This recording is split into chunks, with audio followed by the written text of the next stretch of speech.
Welcome to Mission Control. I am your flight director, and today we are treating the Cambridge syllabus like a high-stakes, billion-dollar launch protocol.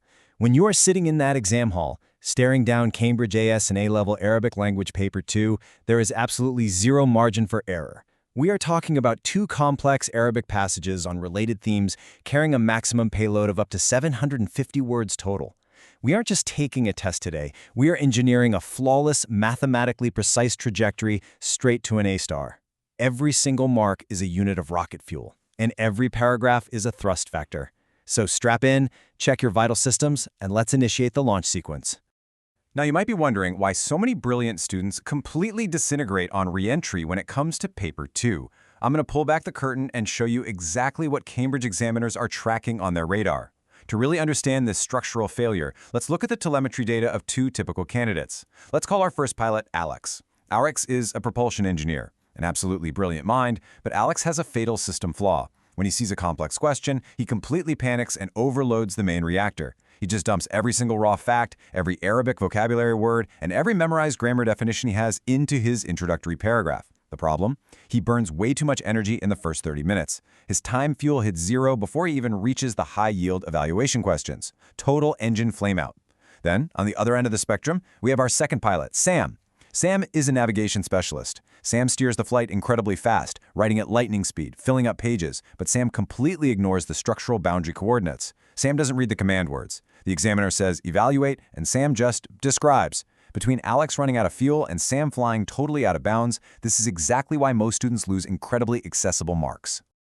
So here is our authorized flight plan for today's mission. We're going to lock in our core principles, establish a bulletproof procedural framework, decode the official examiner warnings, push the engines with advanced critical analysis, and finally, run through our exam strategy and recap to ensure you secure maximum altitude. Let's move into Phase 1. Core principles, the absolute foundation of your mission. Before we even look at a past paper, we need to calibrate our launch track and understand the underlying conceptual architecture that Cambridge specifically demands.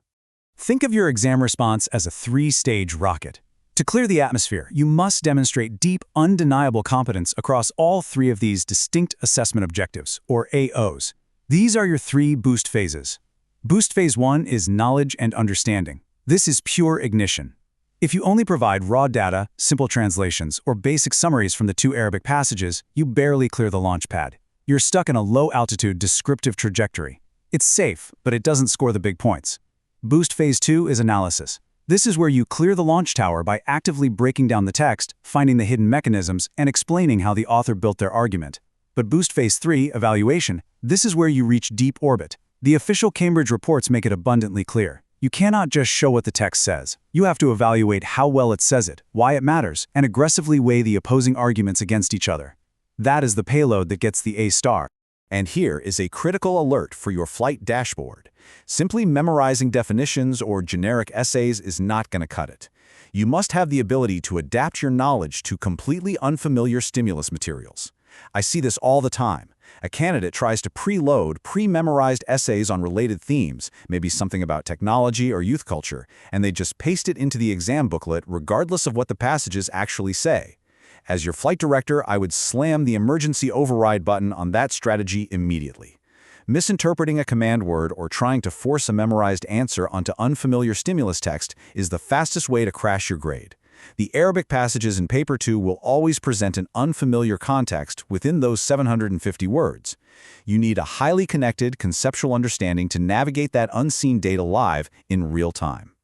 Let's transition into Phase 2, the procedural framework. Now we're getting into the technical methodology. How do we systematically capture those crucial method marks when the pressure is on and the clock is ticking? This is where I want to patch you into the live comms channel of our pilots Alex and Sam. When they face a complex multi-part question, their telemetry debate is intense. I'm looking at their data streams right now. Alex is screaming over the radio, "We need to overload the writing blocks. Let's just dump the textbook definition streams right now to prove we know the vocab." But Sam is fighting him on the controls, saying, "No, we need to establish a direct analytical logic string right now to secure the high-tier marking bands before a time fuel hits zero. Skip the definitions and just write." They are both wrong. The crucial point is following this exact, unshakable 6-step standardized sequence every single time. Step 1. Deconstruct the question. You literally draw a box around the command word. Step 2. Extract relevant data. You pull only the exact Arabic phrases from those 750 words that actually answer the prompt. Step 3. Select your analytical framework. Then and only then do you execute, verify, and present. If you jump straight to execution like Sam, your logic string snaps. If you dump definitions like Alex, you run out of fuel. Stick to the 6-step sequence.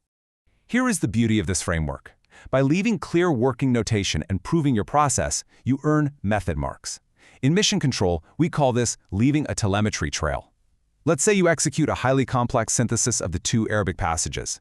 Maybe your final conclusion slightly misses the absolute perfect nuance of the author's intent. If you just guessed and wrote an answer, you get 0. But if the examiners can look at your structural logs and see that you extracted the correct data, selected a valid comparative framework, and used the precise Arabic terminology to attempt the analysis, they will still award you massive propulsion points. You literally secure the high-tier marking bands by proving your procedural logic step by step. Moving to Phase 3, Top 3 Examiner Warnings. It is time to step into the autopsy room. We are looking directly at the official principal examiner reports to see exactly where previous missions have fatally failed. The examiners explicitly highlight 3 critical recurring anomalies that tank otherwise fantastic scores. Pay close attention, because these aren't just minor typos. These are structural data losses that will trigger an immediate system failure alert on your dashboard. Here is where the flight goes down. First, students consistently lose easy marks by getting their causal relationships entirely backwards. Imagine steering a multi-million-dollar rocket and looking at a text where factor A causes factor B. If, in a panicked rush, your analysis claims that B causes A, that is a catastrophic navigation error. The examiner immediately stops awarding analysis marks. Second, forgetting to check format and presentation. If the Arabic Paper 2 prompt explicitly demands an article format aimed at a specific audience, and you just write a generic academic essay, your coordinates are completely wrong. You will bleed marks purely on presentation. Always verify your format parameters before you fire the main engines. And here is the third error, straight from the examiners. This is so critical, I'm calling a mid-mission transitional hold. Launch trajectory hold. Before we deploy the exact paragraph structure to fix this and clear orbit, I need you to optimize your educational flight deck. Take a second right now to subscribe to AC Exams at the handle @ACExams and enable all notifications. Hit that bell icon so it lights up bright yellow. You absolutely do not want to miss our weekly flight-tested exam hacks, whether you are launching at IGCSE, O-levels, or AS and A-levels. Okay, hold lifted. Let's look at this generic answer problem. When your evidence links drop out mid-paragraph, your answer becomes vague and the mission terminates. To stabilize the text flow live, I'm deploying a structural power-up framework to your console right now. It's called the PEAL structure: point, evidence, explanation, link. You state your point clearly, you drop in the exact evidence, a direct Arabic quote from the passage. You explain the analytical effect, and then crucially, you link it directly back to the specific scenario in the question. This creates a perfectly balanced, unshakable block of text. Phase 4. Advanced Critical Analysis. Now that we have stabilized the craft and avoided the common pitfalls, I'm handing the controls over to you. It's time to enter the interactive viewer controls arena and elevate your response to the absolute peak marking bands. Get ready for Challenge 1. I call this the Visual Radar Sweep. I want you to imagine a complex Arabic source text projected on your main monitor. You have a 60-second visual countdown timer ticking down right now. What does your radar sweep actually pick up? If you just have a standard generic response, your radar only detects exactly what the text says on the surface. The author says the city is busy. That's standard recall. But an evaluative thinker? Their radar penetrates the text. They question the assumptions. They detect the hidden bias in passage 1. They contrast it with the objective statistical data in passage 2, and they justify their decisions with hard evidence. If your 60-second radar sweep yields the why behind the author's choices rather than just the what, you clear the challenge and secure the highest band. Let's move to Challenge 2. Identify the logic malfunction. Look at this flawed, medium-tier sample student response on your screen. It reads something like, Passage 1 talks about modern technology. Passage 2 also talks about modern technology. Passage 1 thinks it is beneficial. Passage 2 thinks it is harmful. Do you see the exact line where the structural precision drops? The malfunction is the complete absence of comparative connectives and synthesized evidence. You cannot just list facts in parallel. Let's override and rewrite this live. Whereas Passage 1 adopts a highly optimistic tone regarding technological advancement, evidenced by phrase X, Passage 2 conversely highlights the detrimental socioeconomic impacts, utilizing statistical data Y. By forcing those comparative connectives into your layout, you prove to the examiner that you are actually evaluating the relative importance of the themes. Furthermore, referencing cross-topic connections acts like a massive secondary booster for your grade. When you integrate broader causal relationships and principles from other areas of your Cambridge AS and A-level syllabus into your analysis of the Arabic text, you are demonstrating elite conceptual understanding.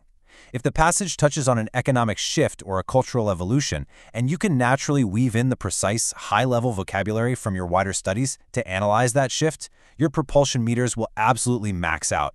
It shows the examiner that your knowledge isn't locked in tiny, isolated boxes. It is a fully operational, integrated network. We are entering Phase 5 Exam Strategy and Recap. We are approaching the summit, and it's time to bring all of these complex telemetry streams together into one highly actionable, foolproof strategy. From the moment you open Paper 2, you need to treat every single prompt not as a reading exercise but as a rigid problem-solving flow. You extract the data, you interpret the relationships, and you ultimately make a justified recommendation. To guarantee you hit that A-star orbit, I am uploading 3 universal rules to your primary console. Rule 1, the 3-step question scan. This is your decoding phase. You isolate the command word, the exact topic, and the requested format before you even glance at the Arabic text. Rule 2, the fuel budget allocation. This is strictly timing. You absolutely cannot spend 80% of your fuel analyzing Passage 1, leaving only fumes and empty paragraphs for Passage 2. Allocate your minutes proportionally to the marks available. Rule 3, the post-launch system review checklist. Before you ever put your pen down, verify that every single claim you made is backed up by a specific targeted quote from the text. Now, under the extreme pressure of the exam hall, you might experience cognitive overload. To prevent that, use this memory hack. Use a continuous visual story method to encode these Paper 2 concepts. When you sit down, I want you to literally visualize this exact high-tech space command center. Picture the flashing data telemetry lines. Picture pilot Alex sweating at his console, wildly dumping raw vocabulary fuel into the system until his engines explode. Remember him and restrain your urge to just dump pre-memorized definitions. Then picture pilot Sam steering out of the atmosphere, completely ignoring the command word boundary coordinates. Remember Sam and force yourself to anchor your response to the exact wording of the prompt. Visualizing this mission control scenario will allow your brain to instantly retrieve these complex protocols under immense stress.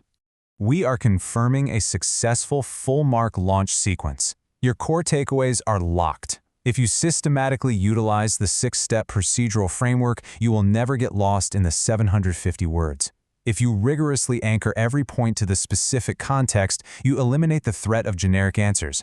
And if you prove your evaluative thinking by deploying the Peel structure with hard evidence, you will watch your propulsion meters peak at a maximum A-star reading. You have the exact architectural blueprint that the examiners are waiting to see. The flight plan is in your hands now. Apply this methodical framework to your past papers today. Treat every practice run like a live simulation. If you want to consistently engineer flawless exam papers and dominate the Cambridge syllabus, take a second right now to hit subscribe on Ace the Exams at Ace the Exams. Click that notification bell so you never miss our weekly grade masterclasses. And right now, before you log off your console, I need a status report. Drop a comment below sharing exactly which Cambridge subject and level, whether it's IGCSE, O-level, AS, or A-level, you are preparing to conquer next. The stimulus text isn't just a reading passage, it's a test of your navigational limits. So when you sit down for that exam, are you going to be a passenger or are you going to command the flight? Mission Control, signing off.